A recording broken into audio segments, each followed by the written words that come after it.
Lang, obrigado mais uma vez por ter aceito o convite. Eu passo a palavra para você dar início à sua apresentação, por favor. Ok. Bom, é um prazer estar aqui participando dessas lives. Tá? Eu vou, então, compartilhar a minha tela.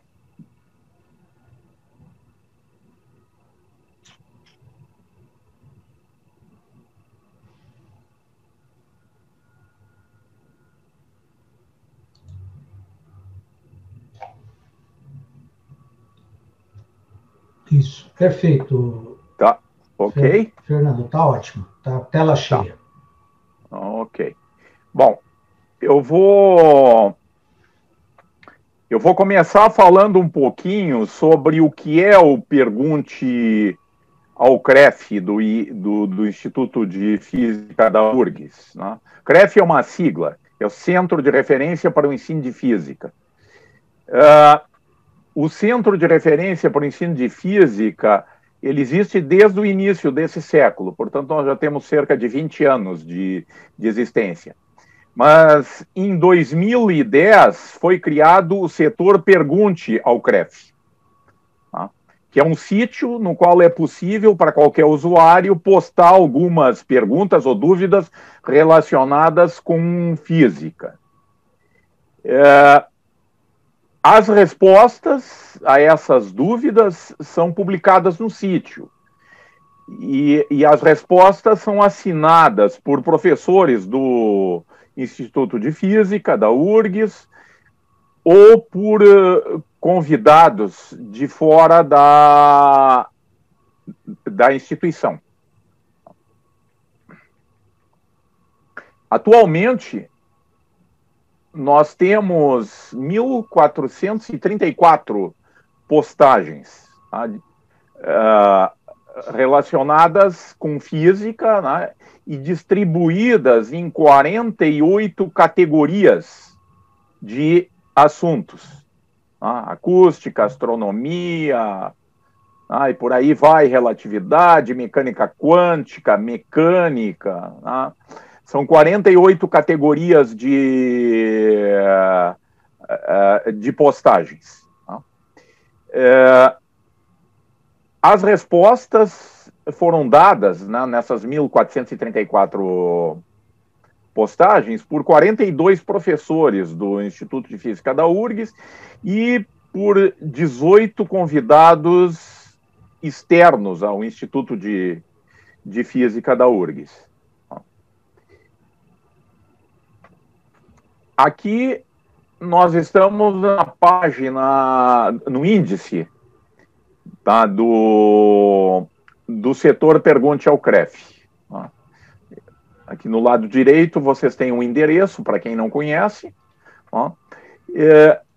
As postagens estão aparecendo aqui por ordem de antiguidade, as mais novas no topo. Tá? A última postagem se refere à magnetização de uma agulha de aço, tá? de um aluno que magnetizou uma agulha de aço e está acontecendo uma coisa que ele não está entendendo, então ele faz a pergunta. E aí, só olhando para essas 4 postagens que estão aparecendo aqui, dá para ver que os assuntos são extremamente heterogêneos. Tá? No site, nós não respondemos questões de sala de aula. Tá? A gente responde questões que têm, assim, uma ênfase conceitual, tá? E muitos dos nossos perguntantes, né, são leigos, tá? Como vocês poderão ver, tá? Adiante. Por exemplo, essa postagem que está aparecendo aqui é feita por um técnico em eletricidade, tá? Que está com uma dificuldade lá, que ele está querendo saber qual é a potência da ferramenta elétrica que ele quer comprar e não está achando. A potência só está encontrando uma informação em joules, tá? E aí ele me pergunta como é que é isso, como é que... Porque ele acha que aquela informação é sobre a potência, e na verdade não é. Tá? Mas isso só para dar uma ideia de que os nossos perguntantes são extremamente heterogêneos. Tem desde pessoas com formação em física até pessoas leigas. Tá? Uma vez era um feriado e alguém postou uma pergunta porque tinha esquecido o carregador do seu celular ligado em casa. Ele estava no interior de São Paulo, uma distância longe da capital. A casa dele era na capital. Ele estava preocupadíssimo que tinha deixado o celular lá conectado na tomada, e aí entrou no site e perguntou, e eu pude responder na hora para ele, né? Dizendo para ele, olha, não te preocupa, né? Porque ele estava querendo voltar para São Paulo, tá? para tirar o carregador da tomada. Não. Isso conta essa história para ver o tipo de pessoas, né? Nós temos todos os tipos de pessoas participando e perguntando no site. Então, nós temos 1.434 postagens, 3.135 comentários nessas postagens. Nós já somamos 8,5 milhões de visualizações, e nesse momento nós temos de 5 a 10 mil visualizações por dia. Eu entrei aqui numa das categorias, né, só para terem uma ideia, a mecânica quântica. Tá? As últimas 4 postagens, né, são com temas relacionados com mecânica quântica. Né? Inclusive, essa postagem aqui, né, diz respeito ao que a gente vê aí pela internet sobre uso indevido, né, da mecânica quântica. Né? Mas é só ler pelo título e dá para ver que tem postagens aqui que são envolvem aspectos bastante técnicos sobre mecânica quântica. Eu tenho uma categoria, devido a muita incidência de perguntas nesse tema, tem uma categoria só sobre balística. Não, aqui nós estamos dentro da categoria sobre balística, com as 4 últimas postagens sobre esse tema. Não. E como nós combatemos no site também fake news, negacionismo, conspiracionismo, nós temos uma categoria especial, né, que é sobre a mítica Terra plana, né, com cerca de 60 ou 70 postagens nesse momento, né, onde a gente responde sobre dúvidas que as pessoas têm porque estão vendo aí na internet, né, essa estupidez que é a concepção de terra plana. Quando a gente responde uma postagem como essa sobre terra plana, a gente sempre procura transformar o limão em limonada, né, dando informações interessantes, né, ou seja, não simplesmente tentando desfazer o exercício de negacionismo, né, mas também passando junto informações interessantes. Né. Finalmente, aqui, na categoria de eletromagnetismo, né, por exemplo, a última postagem que nós tivemos, né, e aí caracteriza bem que tem muitos leigos ou até técnicos, é um sujeito que pergunta, porque ele está desmontando os geradores de micro-ondas dos fornos de micro-ondas e está achando que, independentemente do fabricante, todos os geradores de micro-ondas têm aproximadamente as mesmas dimensões. Tá? E ele está interessado em saber por que isso, né? Como é que fabricantes diferentes acabam produzindo aquela peça específica com as mesmas dimensões. Né? E aí, então, a gente responde, né? É um tema bem interessante de física, né? Por que a peça tem aquelas dimensões, né? Porque são cavidades oscilantes, né, e a frequência de micro-ondas que se tem no forno depende do tamanho dessas cavidades, assim por diante. Então, isso aqui é só para dar uma ideia do que é o nosso site. Tá? Eu vou passar a seguir a discutir 2 ou 3 postagens, dependendo do tempo, tá? Bem específicas, né, para caracterizar melhor o que acontece no site. Antes disso, aqui nós vemos a evolução temporal dos acessos mensais no CREF, desde quando nós instalamos os contadores. O nosso site é monitorado pelo Google Analytics. Nós começamos em 2013 a contar. Lá nós tínhamos cerca de 15 mil acessos por mês. Hoje nós estamos com mais de 200 mil acessos por mês. Tá? O que dá aquele número que eu informei antes, de 5 a 10 mil visualizações por dia no site. Aqui vocês podem ver, a maioria dos nossos acessos são no Brasil, tá? 82% de acessos são brasileiros, domina São Paulo. Tá? Cerca de 27% dos acessos são oriundos de São Paulo. Depois vem Minas Gerais, Rio Grande do Sul, Rio de Janeiro. Tá? E todos os estados da federação estão frequentando, tá, o nosso site. Bom, eu passo agora a discutir 1 ou 2 postagens que eu acho extremamente interessantes. Essa é uma postagem antiga, tá, que é de um produtor de biogás, tá, o Genivaldo, tá, que escreve o seguinte: caro professor Fernando, eu encontrei seu endereço na internet. Na verdade, isso aqui eu levei depois para o CREF, porque ele fez um contato direto com o meu e-mail e isso acabou se transformando numa postagem do CREF. Eu encontrei seu endereço na internet e entro em contato, pois eu tenho dificuldade e gostaria que você me ajudasse.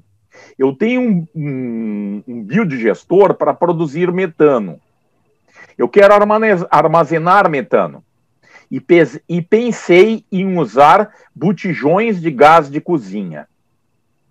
Quando comprimo o metano no botijão, até uma pressão permitida para tais recipientes, observo, ao pesar o botijão, que tem pouco peso de gás dentro dele.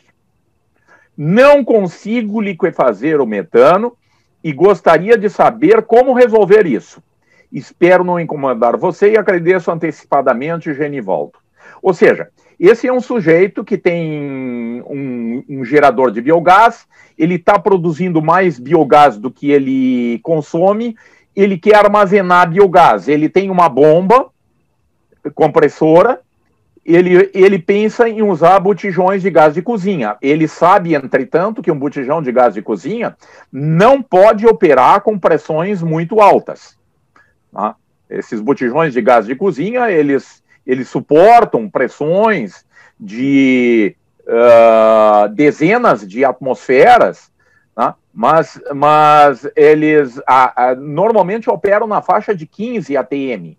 Tá? E pressões maiores podem ser extremamente perigosas, porque esses botijões, eles têm uma solda, né? São 2 peças que são soldadas no meio, a gente enxerga no botijão. Tá? Então, ele sabe isso, que ele tem que operar com uma pressão no máximo lá da ordem de 15 atmosferas.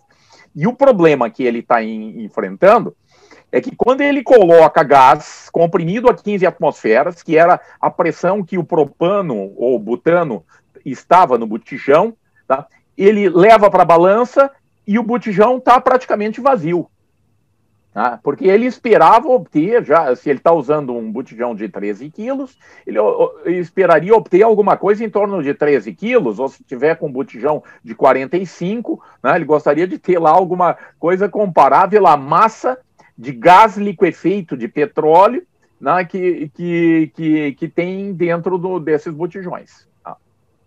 Bom, esse é um problema de física muito interessante. Tá? Então, eu começo respondendo para ele que o estado gasoso pode se apresentar como vapor ou como gás. Tá? E o estado gasoso é chamado de vapor abaixo de uma temperatura que é chamada temperatura crítica daquela substância. E só abaixo dessa temperatura crítica é que é possível liquefazer a substância.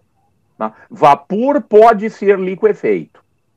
Tá? Gás é o estado gasoso acima da temperatura crítica, não tem como ser liquefeito por mais que se aumente a pressão. Tá? Então, para liquefazer alguma substância, tá, isso não acontece em qualquer temperatura. A liquefação só pode acontecer abaixo da temperatura crítica. Tá? Então, aí temos algumas substâncias com o seu ponto crítico. Tá? Por exemplo, o etanol, a temperatura crítica do etanol é bem alta, é 241 graus Celsius. E a 241 ainda dá para liquefazer, se a pressão for 62 atmosferas. Já o nitrogênio, que está aí no ar, que nós respiramos, a temperatura crítica é menos 147 graus Celsius. Tá? Ou seja, só abaixo de menos 147 que é possível liquefazer. Quer dizer, eu não liquefaço o nitrogênio na temperatura ambiente, porque o nitrogênio na temperatura ambiente é gás. Tá? Por mais que eu comprimir, ele não se liquefaz. Tá? Idem para o oxigênio. Né? Já o propano, que é um dos gases que está lá nos botijões com gás liquefeito de petróleo, por que ele pode ser liquefeito? Porque a temperatura crítica dele é 97 graus Celsius. Na temperatura ambiente é possível liquefazer propano, butano. Tá? O caso da água é interessante, porque a água é vapor até 374 graus Celsius. Tá? Acima de 374, ela não é mais vapor, a água vai se apresentar como gás de água. Tá? Não pode mais ser liquefeito. E mesmo a 374, eu preciso de uma pressão enorme para liquefazer, mas ainda é possível liquefazer. Bom, e aí o que acontece com o metano? Tá? O ponto crítico do metano é menos 82 graus Celsius. Tá? Poderia liquefazer metano em temperaturas iguais ou inferiores a menos 82. Tá? E aí, então, na temperatura ambiente, tá, o metano não pode ser liquefeito. Tá? É possível até estocar metano líquido, e até na pressão atmosférica, mas aí a gente precisa baixas temperaturas. Né? O GNV, quando é transportado em navios, em grandes quantidades, às vezes ele é transportado como líquido. Tá? GNV é basicamente metano. Tá? Mas aí a gente está com um sistema, né, que não precisa suportar grandes pressões, porque ele pode ser estocado à pressão atmosférica, desde que a temperatura seja mantida em menos 162. Agora, o Genivaldo não vai conseguir o que ele está querendo, que é liquefazer. Tá?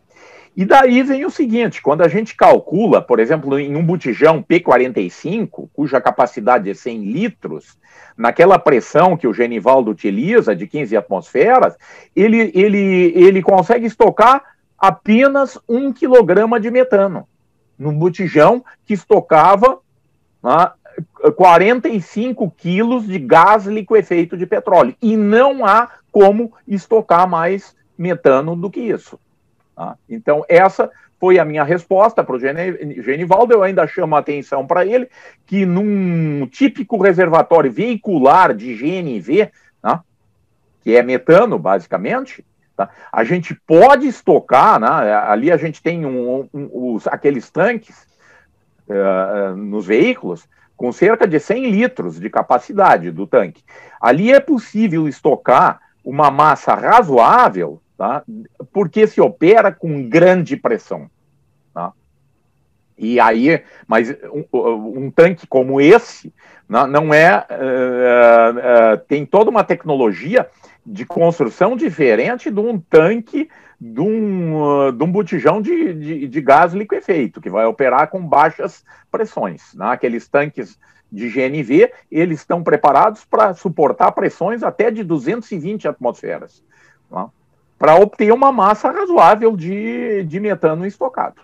Né? Então, essa foi a minha resposta. E ele fica decepcionado porque ele gostaria de estocar metano, né? Mas no fim ele me agradece dizendo: eu entendi, professor, né? Então agora eu vejo que não dá para armazenar mais do que eu estou vendo aí, né? Porque ele botava o botijão na balança e não tinha praticamente nada dentro do botijão. Bom, eu passo por um outro tema interessante e que é uma postagem que diz respeito ao nosso combate ao negacionismo. Tá? Entre tantas coisas que se nega nesse momento, tá? Se nega que o homem esteve na Lua. E aí aparecem determinados argumentos, tá? O pessoal vai lá olhar as fotos da NASA e começam a achar problemas naquelas fotos, né, que caracterizariam a falsidade das fotos. Tá? E uma das coisas que é muito alegada a respeito das fotos da NASA, né, e aqui vocês têm uma dessas fotos, tá, é que as sombras dos objetos, né, e aqui nós vemos a sombra de 2 astronautas, tá, essas sombras, elas são convergentes, elas convergem por um determinado ponto. Tá? E aí as pessoas dizem: olha, isso aqui é notória indício de que a foto é fake. Tá? Isso deve ter sido feito pelo Polanski, tá? Em Hollywood, tá? Num estúdio, e aí eles usaram diversas fontes luminosas, tá? Porque se fosse com a luz do Sol, tá? O argumento é esse: se fosse com a luz do Sol, não poderia acontecer o que nós estamos vendo aqui. Tá? E isso pode ser visto em muitas dessas fotos. Tá? Existem milhares de fotos, tá, disponíveis. Tá? Todas as fotos das missões Apollo estão disponíveis no site da NASA. Aqui nós temos outra foto, tá, onde dá para ver, tá, de novo, que as sombras são convergentes. Tá? Então, esse seria o argumento de falsidade para essas fotos. Tá? Bom, então, primeiro um pouquinho de física. Tá? Quando 2 retas paralelas são objetos por uma lente convergente, tá? Em que pese 2 retas paralelas, obviamente, estarem sempre a uma mesma distância uma da outra, tá? Mas quando a gente tem essas retas como objetos por uma lente, as retas imagens não são paralelas, aproximando-se uma da outra conforme a distância a lente aumenta. Essas afirmações decorrem da conhecida equação de Gauss para a distância do objeto e da imagem e da conhecida equação de magnificação da imagem em relação ao objeto. Então, do ponto de vista estritamente teórico, tá, não se espera, fotografando, por exemplo, sombras que nós sabemos ser paralelas, elas se apresentarem como paralelas na fotografia. Tá? Mas nada como fotos, né, feitas com sombras paralelas, para mostrar esse efeito. Tá? Quando eu estava preparando essa postagem, eu andei fazendo muitas fotos. E aí, num final de tarde, aqui no Parque da Redenção, em Porto Alegre, eu cheguei num lugar onde eu encontrei tudo que eu queria para mostrar a condição de não paralelismo das sombras. Porque nessa paisagem que vocês estão vendo aí, né, nós temos os postezinhos, né, projetando sombra, é o final da tarde, né, mas nós também temos retas paralelas, né, uma multidão de retas paralelas na calçada. Né. E aí a gente pode editar a foto, tá, para mostrar, tá, que todas essas retas paralelas, tá, estão convergindo para aquele ponto lá. Aliás, quem já estudou um pouquinho de perspectiva, né, sabe que aquele ponto tem um nome lá, é o ponto de fuga. Tá? É o ponto para onde convergem as retas paralelas. Tá? Aqui vocês têm o ponto de fuga das sombras, tá, que estão convergindo para aquele ponto lá. Tá? Ok? Então, não se espera, como eu disse, não se espera, teoricamente, que retas paralelas numa fotografia se apresentem como retas paralelas. Tá? Mas aqui a gente tem a demonstração. Tá? Final de tarde, no verão, tá? 2 postes, tá? Que são muito aproximadamente paralelos entre si, porque eles são perpendiculares. Tá? E o que nós estamos vendo? As sombras convergindo. Tá? As sombras convergindo. Tá?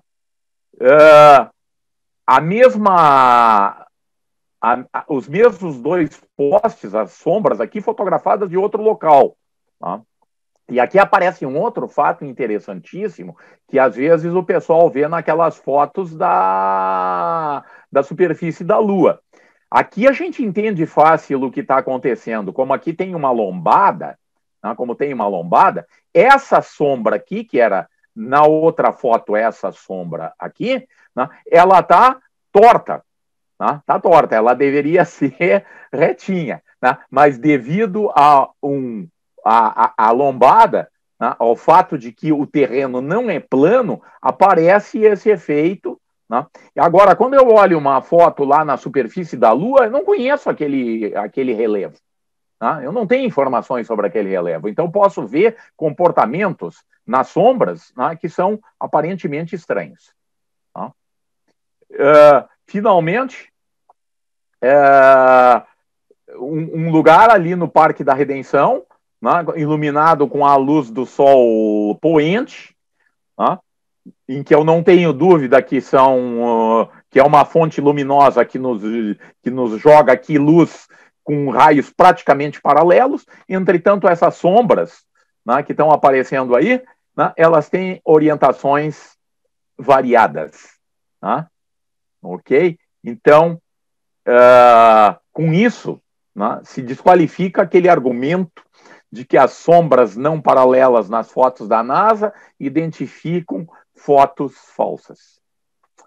Hélio, eu tenho tempo ainda?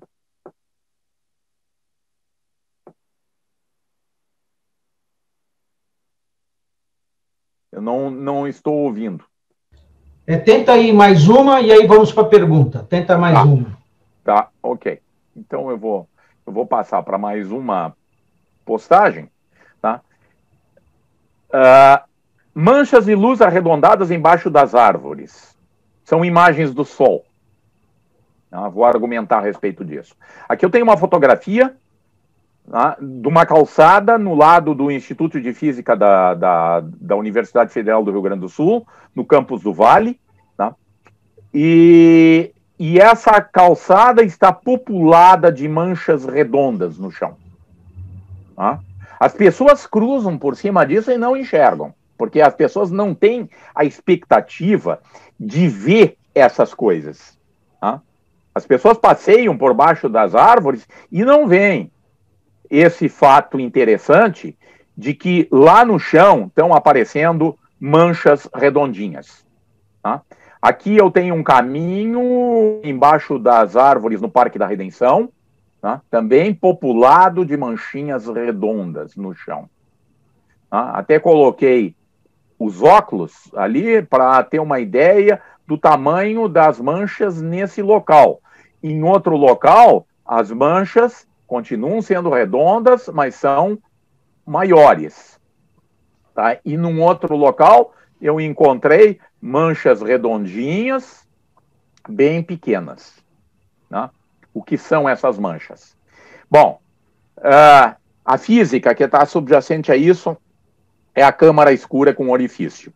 Tá? Nós sabemos que um orifício é capaz de conjugar uma imagem do objeto que se encontra na frente do orifício. Agora, o orifício pode ser o espaço entre as folhas de uma árvore e o objeto, o sol.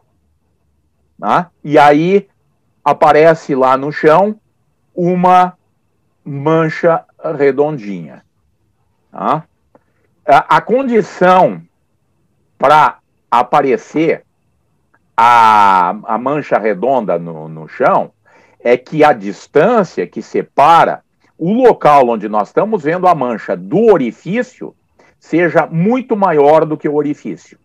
Tá? Essa é a condição para que apareça aqui uma manchinha redonda.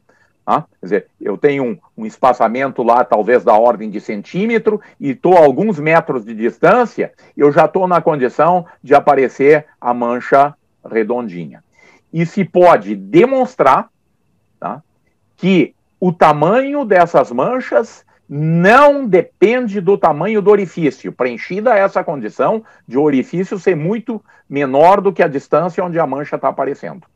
E se pode demonstrar também que para cada metro de distância do orifício, a mancha que vai aparecer, que é uma imagem do disco solar, terá 0,9 centímetros de diâmetro. Não, portanto, se eu estou a 5 metros de distância do orifício, eu estou vendo a mancha a 5 metros, eu deverei ter lá uma mancha com cerca de 4,5 centímetros de diâmetro. O tamanho do orifício, por onde a luz passa, afeta o brilho da mancha arredondada, mas não afeta o tamanho da mancha. Manchas mais brilhantes vão aparecer quando passar mais luz. Né? É por isso que aqui, ó, voltando para aquela foto que eu mostrei no início, está populado de manchinhas redondas. Algumas mais escuras, outras mais claras, algumas que eu nem enxergava quando fiz a fotografia e que só as enxerguei na foto, porque o sensor da câmera fotográfica é mais sensível que a minha retina, tá? Essas manchinhas mais apagadas eu nem enxergava. E vejam que essas manchinhas, todas elas têm aproximadamente o mesmo tamanho, mas têm iluminações diferentes. Por quê? Porque elas se produzem, todas elas, os orifícios estão equidistantes dessa região aqui da calçada, então as manchinhas têm o mesmo tamanho. Tá? Mas alguns orifícios são maiores, outros são menores, as manchas são mais iluminadas, menos iluminadas. Na minha casa, uma manchinha redondinha em cima de um armário, tá? Na gaveta do armário. Tá? Essa mancha, ela é decorrência da luz do sol que passa, eu fotografei aqui o orifício onde a luz está passando. Tá? É um orifício retangular, tá? Mas que está a uma distância de alguns metros, e as dimensões do orifício é da ordem de centímetro, então a gente está na condição de produzir aqui uma imagem do Sol. Tá? E se isso for verdade, tá? Se toda essa teoria está correta, tá? Durante um eclipse, as manchas devem se apresentar na forma do disco solar eclipsado. Tá? Ou seja, normalmente as manchas são redondas, né, porque o Sol está todo descoberto, mas durante um eclipse, né, deverão essas manchinhas assumir a forma de lunas. Tá? Aqui vocês veem as manchinhas durante um eclipse parcial, né, no dia 11 de setembro de 2007. Tá cheio de manchinhas, né, com a forma do disco solar eclipsado. mais outras fotos que eu fiz naquele dia. Tá? Depois, no eclipse de 26 de fevereiro de 2017, tá? Isso é um ex-aluno meu que está lá no interior do Rio Grande do Sul. Ele fotografou em Pelotas, tá? O que estava acontecendo no piso na sua casa. Tá? Aqui a gente fotografou no Parque da Redenção, também está populado de manchinhas na forma do disco solar eclipsado. Tá? E assim, gente, espelhos são orifícios. São orifícios que fazem a luz voltar. Né? Um orifício deixa a luz passar, mas um espelho pode ser tratado como um orifício que joga a luz de volta. Então a gente pegou um grande espelho, cobriu aqui com uma máscara de papel, deixando apenas 3 pequenas regiões do espelho e refletimos a luz. E o que a gente obtém lá em cima da parede? 3 manchinhas redondinhas. Tá? Quando o meu colega coloca o espelho mais próximo da parede, aí eu consigo fotografar, inclusive, o espelho, né, a parte de trás do espelho, né, porque a luz vem vindo aqui da frente, é refletida e jogada na parede.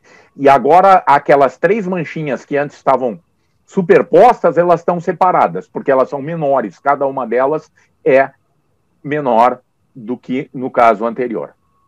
E naquele eclipse do dia 11 de setembro, a gente fez uma fotografia, né, com um espelho, tá, jogando a luz com um espelho em cima de uma folha de papel colada na parede, e aí a gente vê a forma do disco solar eclipsado. Aqui, algumas fotos feitas no eclipse de fevereiro de 2017, né, no monumento lá do Parque da Redenção, onde a gente refletiu a luz com um espelho, né, e aparecia então a forma do disco solar eclipsado. Um amigo de Curitiba fez essa foto legal, tá, e me mandou. Tá? Ele usou a sua escumadeira, né, para produzir uma miríade, né, de imagens do disco solar eclipsado. Tá? Aqui uma foto mais legal ainda, né, feita nos Estados Unidos, né, em agosto de 2017, durante um eclipse. Tá? Bom, isso é o que eu tinha preparado, né, só para dar uma ideia do que são as nossas postagens. Tá? Eu agora fico à disposição para perguntas, dúvidas, comentários. Beleza, muito bom, ótimo. Bom, tem já um colega, que é o Otávio Davi Braga, ele fala assim, no caso da tua primeira apresentação, cilindros de extintor, será que de incêndio eles consigam armazenar mais pressão, já que eles não têm a questão da solda? Sim, certamente. Aqueles extintores de gás carbônico, né? Aqueles velhos extintores que a gente tinha até nos automóveis, que é puro gás carbônico, eles suportam pressões maiores.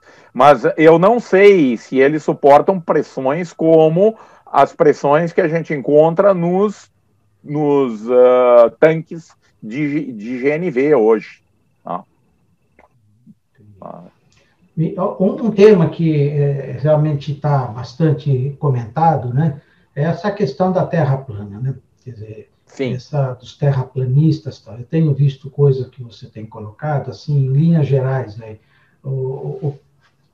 Qual que é o argumento principal dessas pessoas para dizer que a Terra é plana?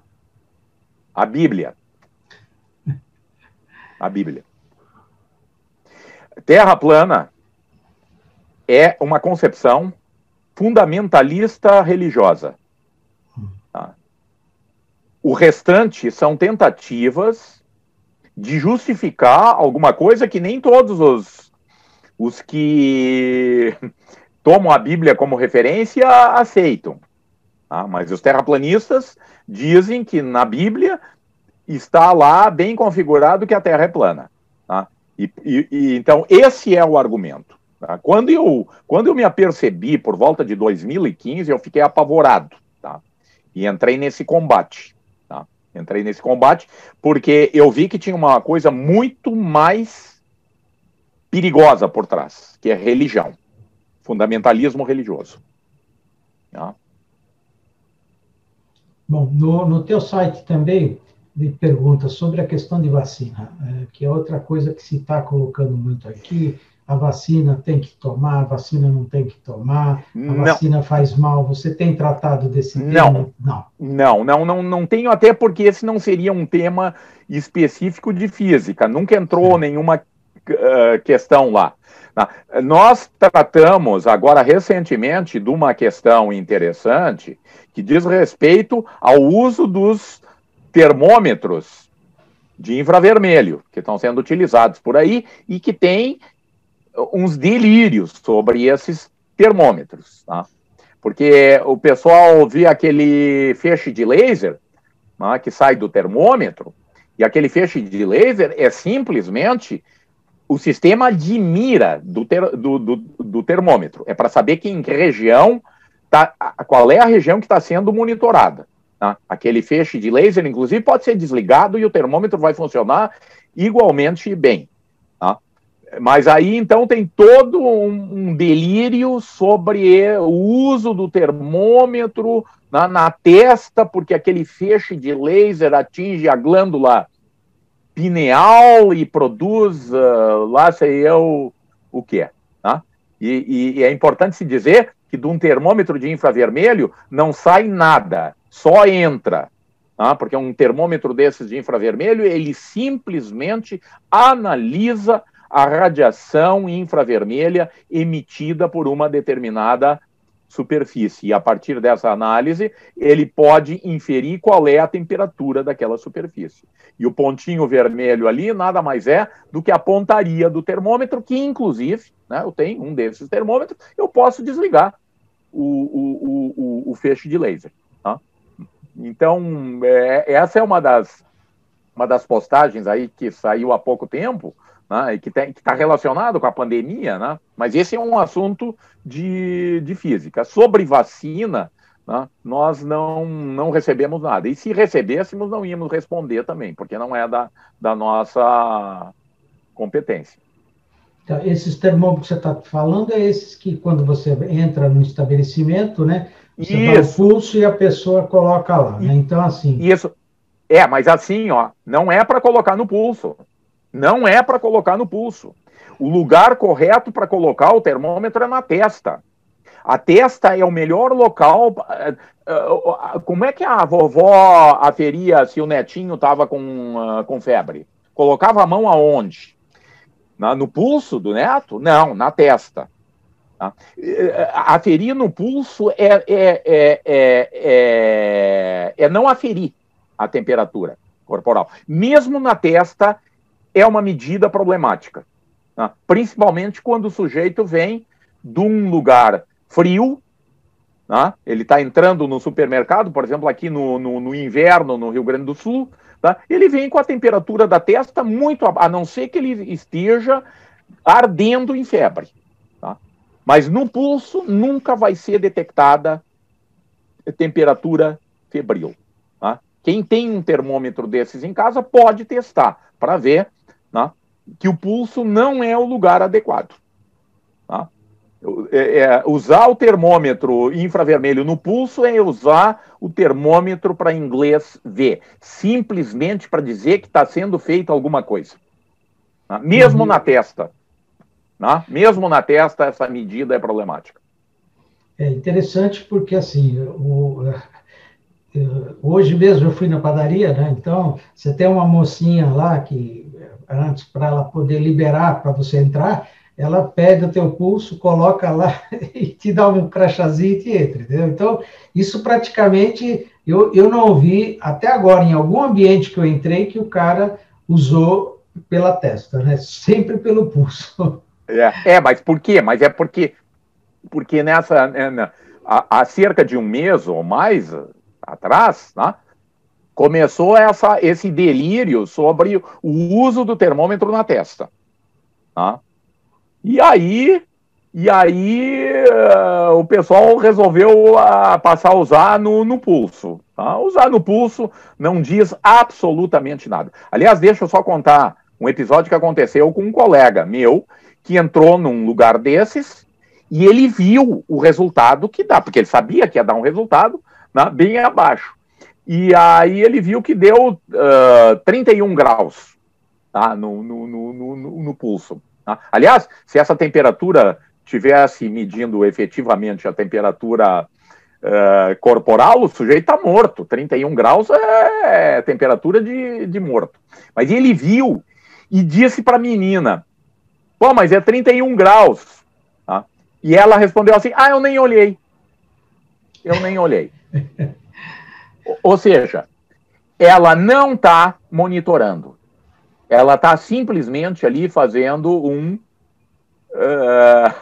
um teatro, encenando alguma coisa, só para dizer que está sendo tomada alguma medida a respeito da pandemia. Isso é uma vergonha realmente no nosso país, porque eu acabei indo votar, minha esposa também, quer dizer, os dois estamos acima de 60 anos, e nesses locais onde eu fui, que é inclusive um local no centro aqui da minha cidade, né, não tinha absolutamente nenhum controle de temperatura nenhuma, né? Quer dizer, se essa pessoa estava com febre, se ela não estava e ela foi votar, absolutamente não tenha sido inferido nada. No caso aí nem isso fez, mas é o que você falou, mesmo que usasse no pulso não ia adiantar nada também, entendeu? Como está sendo feito na maioria supermercados, todos estão fazendo dessa forma, tá certo? Então, é uma vergonha isso está acontecendo, né? E as nossas autoridades tal não tomar providência, porque é o tipo da coisa completamente, como você falou, né? Inócua, né? Não tem resultado nenhum isso. Né? Não, exatamente. Aliás, Hélio, é só pegar o manual desses termômetros clínicos, porque não é qualquer termômetro de infravermelho que serve para fazer medida de temperatura corporal. Tem que ser um termômetro que tenha suficientemente sensibilidade para operar nessa faixa de temperatura que é muito estreita. Normalmente, um termômetro de infravermelho desses industriais, né, ele pega desde menos 50 até mais 300 graus Celsius. Né? E um termômetro com essa amplitude não serve para fazer medida da temperatura corporal. Mas existem os termômetros específicos para fazer isso. E o fabricante do termômetro chama a atenção que o lugar correto para fazer a medida é na testa. Né? E que deve ser feito na testa. É isso aí. Então, deixa eu fazer então umas perguntas aqui, tem várias aqui. Gostaria de saber, na avaliação do professor, de onde vem essa descrença na ciência de todas essas teorias conspiratórias atuais? Sempre existiram ou apenas estão aparecendo hoje? Ou é algo atual? Eu acho que elas sempre existiram. Elas sempre existiram, mas a internet, né, como disse o Humberto Eco, deu voz para os idiotas da aldeia. No passado, as pessoas tinham um certo constrangimento em emitir opiniões mal fundamentadas. As pessoas, eu acho que eram mais críticas em relação às suas próprias opiniões. Hoje, né, com o advento da internet, qualquer um pode postar qualquer porcaria na internet, né, e aí os outros idiotas da aldeia estão aí para seguir essas ideias estapafúrdias. Né? Então, acho que a internet é a grande culpada do que está acontecendo. Bom, tem um colega nosso aqui, que é o Oscar Porto, que é conhecido nosso aqui da física e tudo mais. Ele fala assim, eu sempre peço para colocar a luz no pescoço para medir a temperatura. Está errado ele ou está certo?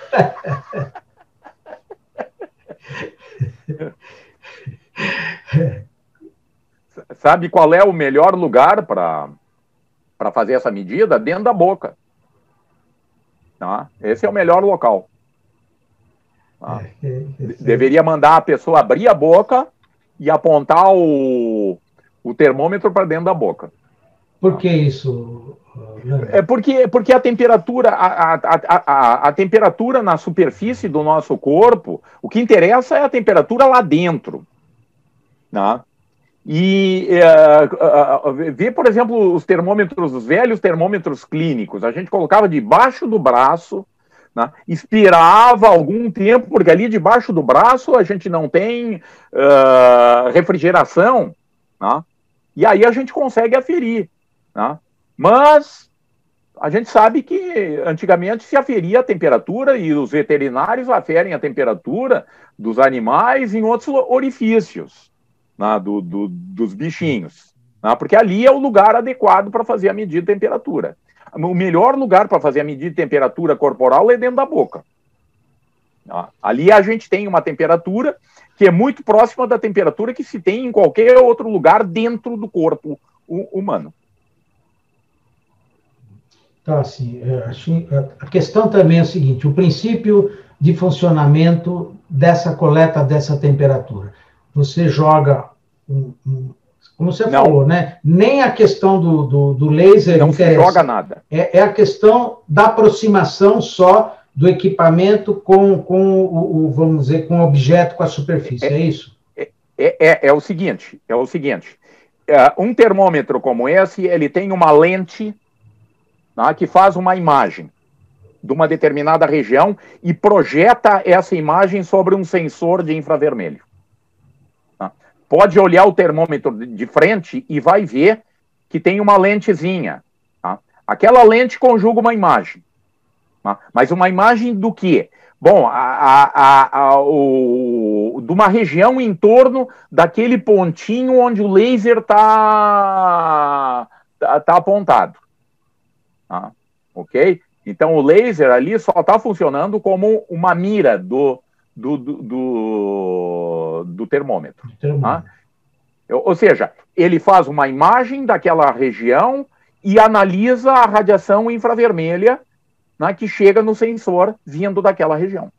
É assim que funciona um termômetro como esse. Tá? Então, de um termômetro como esse, não sai nada. Tá? Ele só analisa a radiação infravermelha que nele está ingressando. Isso é muito interessante, essa informação, porque devia, quer dizer, essas pessoas todas que ficam, né, tentando fazer essa medida no pulso quando a gente entra, desativar isso, porque isso aí... Bom, é o que você falou também, você contou o caso que a pessoa disse que nem olhou, entendeu? O que tá... Exatamente. A pessoa está ali simplesmente... Até porque ela deve ter cansado de olhar e ver sempre que a temperatura era baixa. Né? A pessoa nem entende que aquela temperatura que ela está medindo ali identifica se fosse dentro do corpo da pessoa, a pessoa estaria morta. 31 graus é a temperatura de morto. Tá? Abaixo de 34, o sujeito está morrendo. Bom, você chegou a fazer algum experimento, por exemplo, pega uma pessoa, né, que está aí com 38 graus, né? Você faz a medida no pulso e faz na testa. Como que se compara as duas medidas? Você chegou a fazer eu fiz. Sim, eu fiz isso. Eu fiz, só que o termômetro que eu tenho não é um termômetro clínico. Então, ele não é... a escala dele é de 1 em 1 grau. Tá? Um termômetro clínico tem que ser calibrado... a divisão mínima deve ser da ordem de décimo de grau. Mas eu tenho um termômetro aqui e eu testei isso. Eu testei dentro da minha boca, por isso que eu digo, olha, quando eu aponto para dentro da boca, eu encontro 37, 38. Quando eu aponto para a testa, tá, eu encontro temperaturas abaixo de 37 na minha testa, com o mesmo termômetro. E no pulso, menos ainda. Tá? Isso é fácil de fazer. Tá?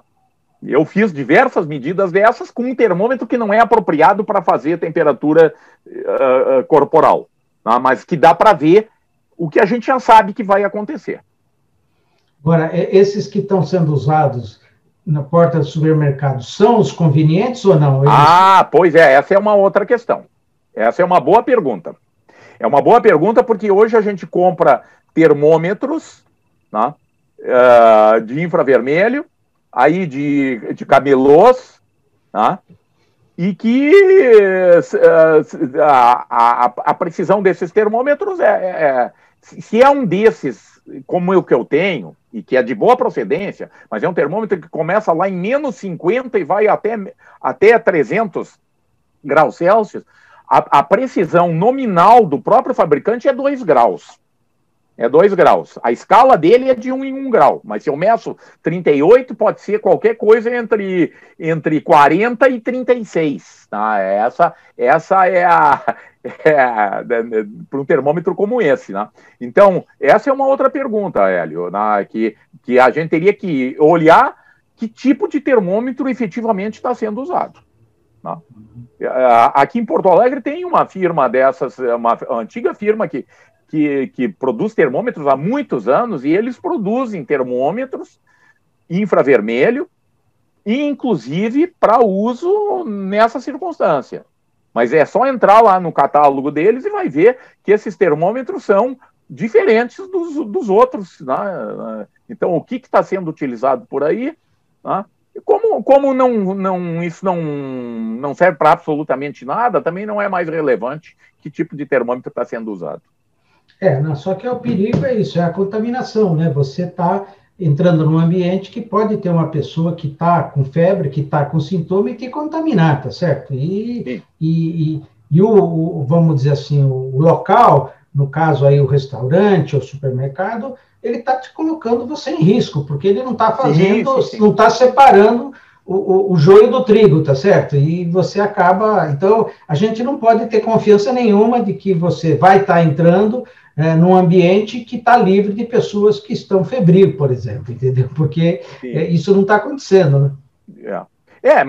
Mas a pessoa nem precisa estar febril para estar transmitindo o Covid, né? A pessoa pode estar sintomática.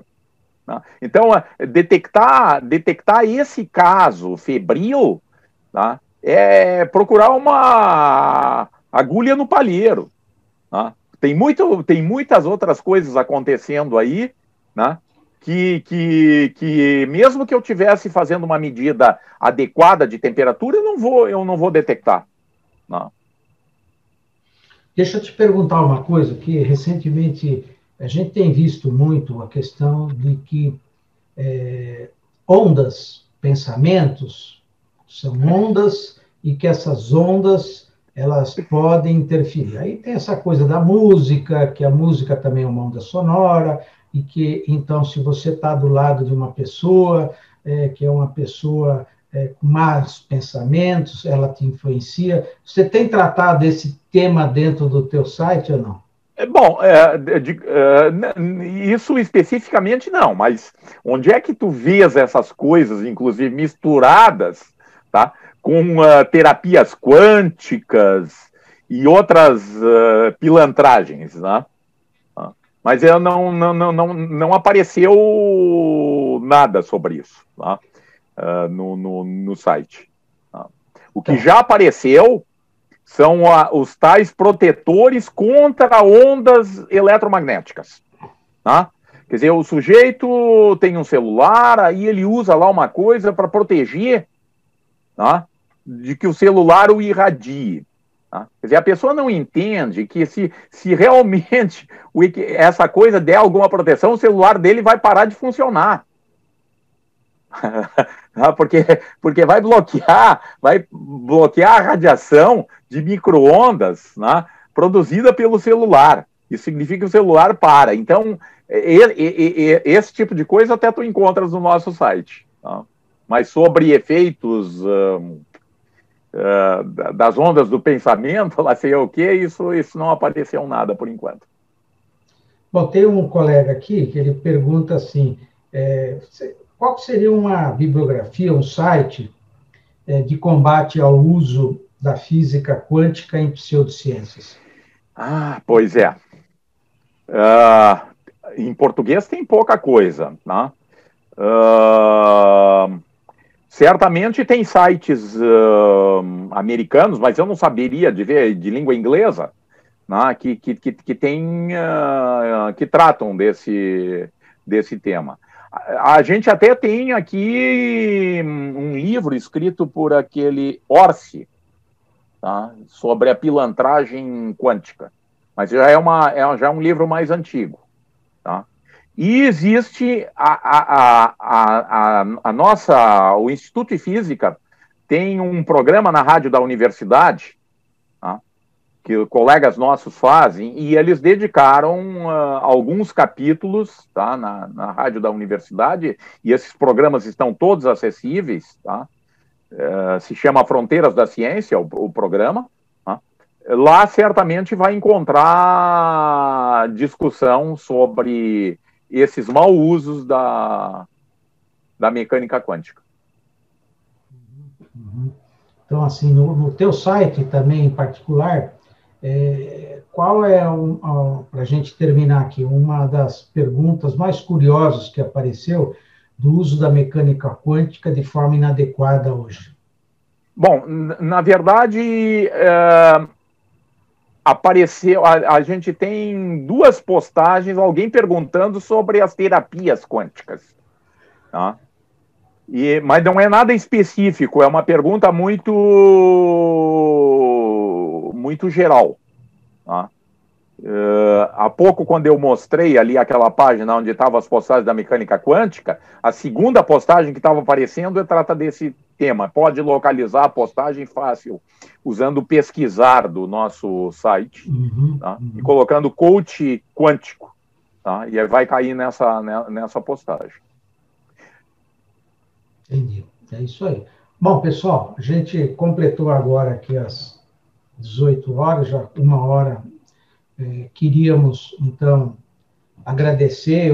Todos os comentários, sugestões que apareceram aqui no canal do YouTube, eu vou estar copiando logo que terminar e vou encaminhar para o professor Fernando para, eventualmente, contato com essas pessoas, né? Eu acho que a gente cumpriu aí o que a gente pretendia exatamente de trazer, e essa questão aí sobre os medidores, né, que é uma das coisas muito importantes, eu acho, que eu mesmo, né, até agora confiava que essa medição que ocorria tinha a finalidade, né, mas o que a gente viu que claramente a gente está muito longe, primeiro porque as pessoas que fazem essa medida são pessoas que absolutamente, não desmerecendo elas, mas que não são pessoas que têm absolutamente conhecimento, às vezes nem de estar usando o equipamento, e que esse equipamento sendo utilizado também de forma inadequada, porque acho que quem orientou para fazer na testa ou no pulso também absolutamente entende nada, né? Então, a gente está um pouco... Por isso que é muito importante esse tipo de palestra que a gente está fazendo hoje aqui, de esclarecimento, né, para as pessoas saberem, né? Porque é importante que a gente saiba se isso está sendo feito de forma adequada e que esse tipo de restrição que é feito, né? Porque eu não vi ninguém até hoje sem pedido de entrar. Por quê? Porque absolutamente não está sendo medido certo. Então... todo mundo entra lá porque não foi feita a medida conforme tinha que ser feito. Então, eu queria agradecer mais uma vez todos vocês que nos acompanharam aqui pelo YouTube, né, e passar, então, a palavra para o professor Fernando para as considerações finais, para a gente encerrar esse interessante webinar que nós fizemos hoje. Por favor. Obrigado, eu só tenho a agradecer a possibilidade de ter falado aí, Hélio, e deixo o convite para todos de olhar e navegar um pouco no nosso site, pode entrar lá, quem tiver interesse pode procurar essa postagem do termômetro, com o próprio pesquisar dentro do site. Só assim, a última consideração do professor Oscar Porto, ele fala assim: esse site recebe questões, mas seria possível estimular a população para uma maior participação, Fernando? Bom, assim, eu divulgo sempre em comunidades do Facebook de física as nossas postagens. Tá? Isso dá uma visibilidade inicial para a postagem. A pessoa vê lá a questão e, se quiser ver a resposta, entra no site. Mas hoje, notoriamente, tá, esse de 5 a 10 mil acessos que nós temos por dia, a 98% dos acessos vem através de pesquisas com o Google, porque as nossas postagens estão no topo das pesquisas com o Google. Tá? Então, nós não temos condições de divulgar mais do que a gente já fez. Tá? Mas, por outro lado, tá? O nosso site está tendo esse número de acessos exatamente porque as pessoas vão fazer a pesquisa e caem nas nossas postagens via Google. Entendi, beleza. Não, é isso aí. Não, eu acho que assim, a gente viu agora a recente crise que nós estamos passando aqui em São Paulo, né? Primeiro com o ataque às universidades para retirar dinheiro, a questão da autonomia. Agora a FAPESP ainda a história não terminou, porque ainda só em dezembro a gente vai ver se essa PL 627 vai tirar os 500 milhões da FAPESP, né, ou não. A gente vê a grande necessidade de que a ciência fique mais presente na sociedade, né? A representatividade nossa nas assembleias, nas câmaras e no Congresso são muito pequenas. A gente não tem gente realmente, cientistas lá nos ajudando, nos trazendo, levando as nossas demandas e tal. E acho que o caminho é fazer um trabalho do tipo que vocês estão fazendo, claro, ampliar isso, como a sugestão aí do Oscar Hipólito, para que a ciência esteja no dia a dia, né, da sociedade, para que no momento de crise, na verdade, a crise é contínua, né? Todo ano a gente tem ameaças, tá certo? De retirar autonomia, de fundos para a gente estar se mantendo. É claro que agora, com a pandemia, ficou muito claro para a população, porque os nossos governantes, sempre quando começam qualquer pronunciamento, dizem: eu sigo a ciência, eu sigo a saúde, né? Só que na questão do apoio, na questão das verbas, a gente está muito além do que precisava, né? Então, acho que esse trabalho que você está fazendo, queria te parabenizar, Fernando, porque para um trabalho que é essencial de ser feito, não só da física, mas da química, da medicina, enfim, da ciência como um todo, né? Ter esse tipo de trabalho do tipo que você está fazendo para ampliar, para fazer com que a sociedade entenda a importância, né, de ter conhecimento para se defender dos riscos que a gente está naturalmente sendo, no dia a dia, né, está sendo, de alguma forma, invadido no nosso conhecimento aí. Então, eu queria agradecer mais uma vez e também, então, a todos que nos acompanharam, desejar a todos um bom final de noite a todos e agradecer para que vocês, na terça-feira que vem, essa quinta a gente não vai ter atividade, mas na terça-feira que vem a gente tem 2 novos webinars. Obrigado mais uma vez, um abraço a todos e boa noite. Fernando, um abração, obrigado. Tchau.